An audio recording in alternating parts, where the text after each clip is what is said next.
The air in Kingswood hits like a damp punch, all rotting leaves and faded dreams. I didn't come back for Dad, not deep down. Boston broke me. My marketing gig vanished in a restructure. My fling with Jake ghosted into one-word texts, and whatever spark I had left drowned in overpriced lattes and gridlock. So here I am, rolling into the chipped driveway of my old house, a creaky two-story that's one gust away from giving up. The Wi-Fi's been out since Mom bailed, the neighbors only show face through their yapping dogs, and I swear the basement's hiding some hush-hush card game after hours. I don't poke around. Some things are better left alone. Dad's upstairs, fading fast, hooked to an oxygen tank that wheezes louder than he does. The stroke carved him hollow, left him more shadow than man. Mom's off in Louisiana, living her best life with some guy named Randy who fixes pipes. Good luck to her. I'm not here to clean up their wreckage. Or mine, though I'm not sure where to start with that. Then there's Cody, my nephew. Well, cousin's kid, but close enough. He's 22. All sharp angles and easy smirks, with a talent for turning any moment into a rager.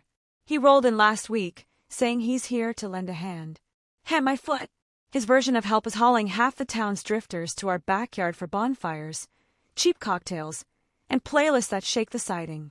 Last night, I caught him and his crew belting out old grunge tunes while the fire spit sparks. I wanted to storm out, tell them to pipe down before the cops crashed the party, but I didn't. I just leaned against the kitchen counter, clutching my mug, watching them laugh like the world wasn't crumbling. Tonight, I'm overstanding on the sidelines. I step outside, boots sinking into the dewy grass, and Cody clocks me. "Marion, you finally joining us," he calls, lobbing a soda my way. I catch it, pop the tab, and take a sip before I can second-guess myself. The crew's a mixed bag. Some guy with a messy bun plucking at a guitar, a girl in a plaid shirt passing around a water bottle she swears is just herbal tea, and Cody, sprawled in a lawn chair like he runs the place. I sit, and the chatter pulls me in, all dumb stories and wild plans to ditch this dead-end town. It's easy to laugh, easier than I thought. The bottle comes my way. I pause, haven't messed with anything like that since college, but Cody's watching, his eyes catching the firelight in a way that feels too sharp. "Come on, Aunt Marion," he says, and the aunt lands like a jab, reminding me I'm 35, not some kid. I take a sip of my soda instead, play it off with a grin, and they chuckle, not cruel, just real. The night softens me, unties the knot in my gut. We talk about music, about places we've never been, and for a second, I forget Dad's labored breathing upstairs, forget Boston, forget Brian's voicemails I've been dodging for weeks. It's late when the group thins out. I'm chilly in my sweatshirt, and Cody grabs a blanket from the porch. He tosses it over me, his hands grazing my shoulders, then my legs as he tucks it around me. His touch lingers, a heartbeat too long, and my breath hitches. He doesn't step back right away, just looks at me, his face half glow, half shadow. "You okay?" he asks, voice quieter than before. "Fine," I say, though my pulse disagrees. He nods, turns, and heads inside. I stay put, blanket heavy, staring at the fading coals. What was that? I'm not clueless. I felt the weight in that moment, the way his eyes held mine. But he's Cody. He's family. I brush it off, blame the late hour, the soda, the fact I've been alone too long. Still, when I finally haul myself inside, the house feels too still, too crowded with ghosts. I shut my bedroom door, turn the lock, and lie awake, the night replaying in my head. Morning slaps me awake with a headache that feels like a drill in my temples. Last night's backyard chaos lingers, laughter, Cody's too long touch, the way I couldn't stop replaying it. I drag myself downstairs, past Dad's closed door, where the oxygen tank hums its grim lullaby. Coffee's my only plan, but Cody's already in the kitchen, flipping pancakes like he's auditioning for a cooking show. "Rough night, Marion," he says, smirking, and I want to hate how he looks so damn unbothered in his faded tee and messy hair. "Rough life," I mutter, grabbing a mug. He slides a plate my way, and I eat because it's easier than arguing. The pancakes are good, too good, and it annoys me that he's got this kind of charm, like he's figured out how to skate through the world without a scratch. "I'm hitting the diner," he says after we're done. "You in?" My treat. My stomach growls at the thought of greasy comfort food, and against my better judgment I nod. The drive's quiet at first, just the hum of his beat-up Jeep and some alt-rock station crackling through the speakers. He's drumming on the wheel, stealing glances, and I pretend not to notice. At the diner, we slide into a sticky booth, and I order a cheeseburger with extra pickles. When it arrives, it's a glorious mess, dripping, stacked high, the kind of food that feels like a hug.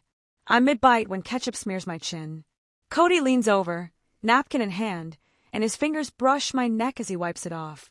It's quick, accidental, but my skin buzzes like I've been shocked. He pulls back, grins. "You're a disaster," he says, but his eyes say something else. We're halfway through fries when he suggests a detour. "Quick stop, cool spot," he says, and I'm too full, too curious to say no. He pulls off at some Quarry, a place kids probably sneak to after dark. The water's still, reflecting the gray sky, and Cody digs a thermos from his trunk, says it's just spiced tea. I raise an eyebrow but don't push. We sit on the hood, passing the thermos, the air sharp with autumn chill. Then he gets that look again, the one from last night, and says, "Let's play a game. Truth or dare?" I laugh. Feels like high school, but I'm in. "Truth," I say, expecting something dumb. He leans closer, voice low. "You ever cheat on Brian?" My laugh catches in my throat. Brian, my husband, or what's left of him, feels like a ghost out here. "Have you?" I shoot back, dodging. Cody's eyes don't waver. "Couple times," he says, no shame, just fact. The air shifts, heavy now. I reach for my soda can, something to do with my hands, and he catches my wrist, firm, too deliberate. His thumb grazes my pulse and I freeze. The world narrows to his grip, his breath, the inch between us. I can smell his shampoo, see the freckle on his jaw. He leans in, and I swear my heart's about to crack a rib. Our lips are close, too close, and I can taste the moment, reckless and wrong. Then I jerk back, muttering, "We should go." He doesn't argue, just starts the car. The ride home's silent, my head screaming. I wanted it. I stopped it. And now I hate myself for both. Back at the house, I bolt to my room, splash water on my face, and stare in the mirror. What am I doing? Cody's downstairs, probably unbothered, while I'm unraveling. I check my phone. Brian's texted, some vague "miss you" that feels like a lie. I don't reply. Instead, I sit on the bed, replaying that almost kiss, the way my body betrayed me. The house creaks, and I wonder if Cody's awake, if he's thinking about it too. I don't sleep, just lie there, caught between guilt and something I don't dare name. Rain's hammering the roof like it's got a personal grudge, and the power's out, leaving the house drowned in gray. It's 2 a.m., and I'm in the kitchen, barefoot in an old band tee and mismatched socks, nursing a can of ginger ale like it's my lifeline. The storm's loud enough to drown out Dad's oxygen tank upstairs, but not loud enough to quiet the noise in my head. That Quarry moment with Cody, his hand on my wrist, the almost kiss, has been looping in my brain for days. I've avoided him since, dodging his smirks, his "you good?" check-ins. But this house is too small, and the truth is I'm not good. Not even close. Lightning cracks, lighting up the yard, and I'm staring out the window when the back door swings open. Cody steps in, soaked to the bone, his white tee clinging to his chest, cargo shorts dripping on the linoleum. He doesn't say anything, just stands there, water pooling at his feet, eyes locked on mine. My pulse jumps, and I grip the ginger ale tighter, like it's gonna save me from whatever this is. "Storm's a beast," I say, voice thin, trying to fill the silence. He doesn't answer, just crosses the room, slow, deliberate, like he's hunting something. He stops an arm's length away, close enough I can smell rain and cedar on him. His hair's plastered to his forehead, and there's a cut on his knuckle, fresh, barely scabbed. I don't ask where he's been. I don't want to know. "Couldn't sleep," he says finally, voice rough, like he's been shouting into the wind. I shrug, turn back to the window, but it's no use. He's already got me pinned with that look, the one that sees too much. "Marion," he says, and it's not a question. I turn, and he's right there, inches away, his breath warm against the damp air. My heart's a traitor, pounding so loud I swear he can hear it. He doesn't ask permission, doesn't hesitate, just leans in and kisses me. It's not soft, not tentative. It's hungry, like he's been holding it back as long as I have. My hands find his wet shirt, clutching fabric, pulling him closer before I can think better of it. The ginger ale can hits the counter, forgotten. His mouth tastes like rain and salt, and for a moment, nothing else exists. Not Dad, not Brian, not the mess I've made of my life. It lasts too long, not long enough. When we break apart, the silence is louder than the storm. His eyes search mine, waiting for me to bolt, to slap him, to say something. I don't. I can't. My lips burn, and my chest feels like it's caving in. I start, but there's nowhere to go with it. I grab my can and walk away, up the stairs, legs shaky. I don't look back, but I feel him watching. My bedroom door stays unlocked, and I hate myself for it, for wanting him to follow, for knowing he won't. I collapse on the bed, still in my damp tea, and pull out my phone. Habit, distraction, whatever. Brian's Instagram story pops up. Him in a sauna, towel low, grinning with some coworker I don't know. The caption's a winking emoji, and it twists something in my gut. He's out there living, while I'm here, kissing my nephew in a blackout. I glance at the armchair in the corner, half expecting Cody to be there, but it's empty. Of course it is.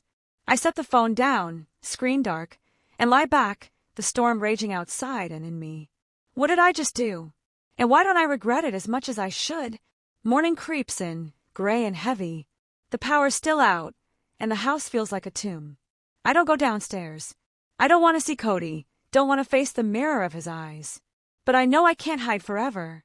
This house, this town, it's closing in, and whatever's between us is a fuse already lit. I just don't know how big the explosion's gonna be. The week's been a blur of avoidance, me dodging Cody's eyes, him pretending nothing happened. But tonight, I'm restless, like the air's too thick to breathe. He knocks on my door, casual as ever, saying, "Come with me and Jake to this spot. Good music, cheap eats." Jake's his buddy, a lanky guy with a laugh like a foghorn. I shouldn't go. I know it. But Dad's snoring through his oxygen mask, the house is suffocating, and I'm tired of my own head. Fine, I say, grabbing my jacket. But I'm not staying late. We pile into Cody's Jeep, Jake's shotgun, me in the back with a paper cup of decaf I'm pretending matters. The radio's blasting some punk throwback, and Jake's yammering about a food truck with killer tacos. Cody's quiet, eyes on the road, but I catch him glancing at me in the rearview. My stomach twists, and I look out the window, counting streetlights to keep my thoughts from spiraling. We're not heading to any food truck, though. 20 minutes later, we pull into a gravel lot outside a place called Stiletto Room, its neon sign flickering like a bad omen. "This ain't tacos," I say, voice flat. Cody shrugs, that half smirk tugging his lip. "Trust me, it's a vibe." Inside, it's no vibe. It's a dive, all sticky floors and dim lights, with a stage that looks like it's seen better days. Jake vanishes to grab sodas, and I'm stuck with Cody, who's acting like this is normal. Then the music shifts, a bass-heavy beat kicks in, and I realize what's up. It's a show night, and Cody's not here to watch. He's on the bill. He ducks backstage, leaving me at a wobbly table, my decaf sweating in my hand. The crowd, mostly women, loud and tipsy, hoots as he steps out, all confidence in a black tank and ripped jeans. I'm frozen, torn between bolting and staring. He's good, too good, moving like he was born for it, and I hate how my pulse keeps time with the beat. The show ends, and I'm outside by the exit, air cool against my flushed face, when trouble starts. Some guy, red-faced, reeking of arrogance, stumbles out, yelling about Cody. I don't catch it all, just enough to know he crossed a line, got too handsy during the show. Cody's out now, jaw tight, and before I can blink, the guy's on the ground, Cody shaking out his fist. The crowd scatters, and I grab his arm. "Move!" I hiss, dragging him to the Jeep. Jake's already there, engine running. We peel out, tires spitting gravel, and the silence in the car is deafening, broken only by Cody's ragged breathing and the coppery tang of blood on his knuckles. We don't make it far. Half a mile down, Jake pulls into an empty lot to cool off. He steps out, muttering about checking the tires, leaving us alone. Cody's still, staring at his hands, and I'm shaking, not from cold, but from something raw electric. I don't know who moves first. Maybe me, maybe him. But suddenly we're tangled, My hand's in his hair, his on my waist, and it's not like the kiss in the kitchen. This is desperate, messy, all heat and no thought. The Jeep's seats creak, windows fog, and it's over fast, sharp, like a match flaring out. We don't speak after. He pulls the shirt back on, I fix my jacket, and Jake climbs in like nothing's up. The drive home's a blur, my head screaming one word wrong. Back at the house, I shower till the water's cold, trying to scrub away the guilt, the thrill, the memory of his hands. My phone buzzes, Brian, asking when I'm coming home. I don't answer. Downstairs, Cody's on the couch, ice on his knuckles, eyes avoiding mine. I want to hate him, hate myself, but all I feel is the pull, like gravity's betraying me. Whatever this is, it's not done. And that scares me more than anything. Morning light cuts through the kitchen blinds, sharp and unforgiving. I'm flipping pancakes, trying to keep my hands busy so my brain doesn't spiral. Last night still a bruise. Cody's split knuckles, the Jeep's fogged windows, the way I can't look at myself in the mirror. I didn't sleep, just lay there, replaying every second, every mistake. The house smells like coffee and batter, but it can't mask the tension clinging to me like damp clothes. Dad's upstairs, his oxygen tank droning, and Cody's nowhere in sight. Good. I need space to breathe, to figure out how to live with what I've done. Then the doorbell chimes, and my stomach drops. Brian's here, unannounced, holding a cheap bouquet from the gas station like it's a peace offering. Thought I'd check on your dad, he says, stepping inside, but his eyes are on me, searching for cracks. My husband, all clean-cut charm in his pressed polo, looks out of place in this crumbling house. I force a smile, take the flowers, and mutter, pancakes are almost ready. He sets a plastic bag on the counter, and out slides a box of condoms, wrapped in tacky red ribbon. For old time's sake, he says, smirking, but there's an edge to it, like he's testing me. I laugh. Too loud, too brittle, and shove the box in a drawer, my face burning. We sit at the table, him chewing, me picking at my food. He talks about work, some deal he's chasing, but I'm barely listening. All I can think about is Cody, probably out back, and the secret sitting heavy in my chest. Then, like a bad script, Cody walks in, hair messy, knuckles still raw, carrying a mug of black coffee. Brian's eyes flick to him, then back to me, and the air turns electric, charged with things unsaid. Morning, Cody says, voice neutral, but he lingers by the sink, watching. Brian leans back, all fake ease. So, Cody, still burning through Kingswood's nightlife? Gotta watch out for that small-town dirt. It's a jab, wrapped in a grin, and Cody's jaw tightens, but he just shrugs. Keeps things interesting. I'm gripping my fork so hard my knuckles ache, waiting for this to blow up. Brian's not stupid. He senses something, even if he doesn't know what. The silence stretches, taut as a wire, until I blurt, more coffee, and bolt to the pot, anything to move. Dinner's worse. We're all in the living room, Brian on the couch, Cody in a chair, me perched on the armrest like I'm ready to run. Brian's telling some story about a client, but his hand's on my knee, possessive, and I flinch. Cody's staring at the floor, but I catch the flex in his hand, the one he punched with last night. I want to scream, to tell them both to leave, but I'm stuck, drowning in my own choices. Brian waits till Cody steps out for a smoke break to corner me. What's going on, Marion? He says, voice low, not angry. Worse, disappointed. You're different. Distant. His hand grazes my arm, and I pull back, while rising. I know you, he adds, softer now, but it cuts deeper. You won't leave. You never do. It's not a question, and that's what stings, he's right, or he was. I don't answer, just turn away, busying myself with dishes that don't need washing. When Brian heads to the guest room, I stay downstairs, the house creaking around me. Cody's back, sitting on the porch steps, his silhouette sharp against the dusk. I don't join him. I can't. My phone's in my hand, Brian's text glowing. We'll talk tomorrow. I delete it, my thumb hovering over Cody's number, but I don't press call. Instead, I sit, staring at the flowers wilting on the counter, wondering how I got here, trapped between a man I don't love and a line I've already crossed. Tomorrow's coming, and it feels like a storm I can't outrun. Dawn breaks gray, the kind of light that makes everything look washed out and wrong. I'm in the kitchen, Still in last night's sweater, coffee gone cold in my mug. Brian's upstairs, probably packing, his words from last night, "You won't leave," looping in my head like a bad song.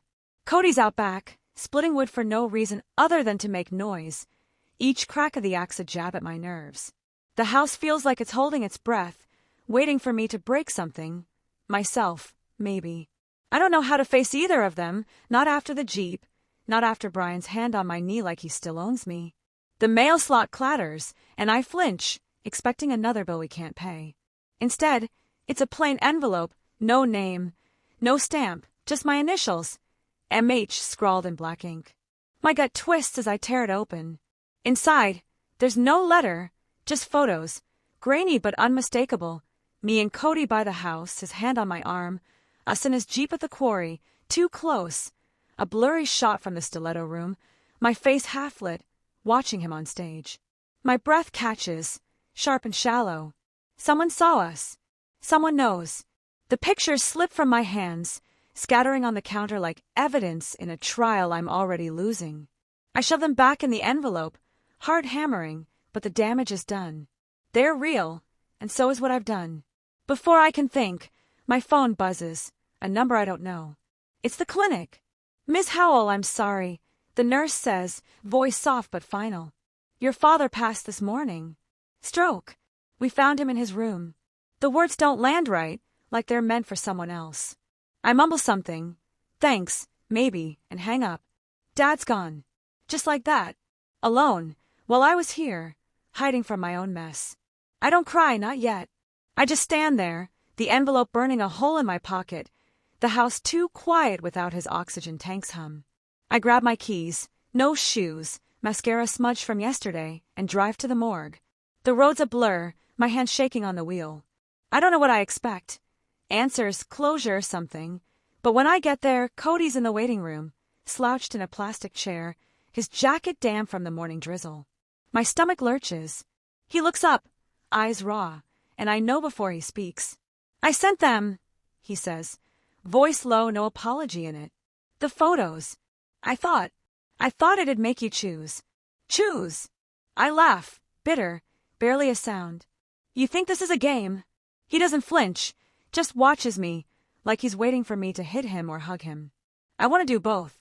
Instead, I turn away, sign the forms, and deal with the cold logistics of death, paperwork, a body I don't see, a weight I can't shake. Cody stays, silent, a shadow I can't outrun. When it's done, I walk past him, out to the parking lot, the envelope crumpled in my fist. "Don't follow me," I say, not looking back. He doesn't. Back home, Brian's gone, left a note about a work thing. No mention of us. I don't care. The house is empty, Dad's room a void. I sit on the couch, photos spilled out again, staring at myself like I'm a stranger. Cody wanted me to choose, but what? Him. A life I don't understand. Or Brian, who knows me too well and not at all. I don't have answers. Just a hole where Dad used to be and a truth I can't unsee. My phone's silent, but I feel the storm coming, bigger than last night, bigger than me. I'm not ready, but it's here anyway, and I've got no one to blame but myself.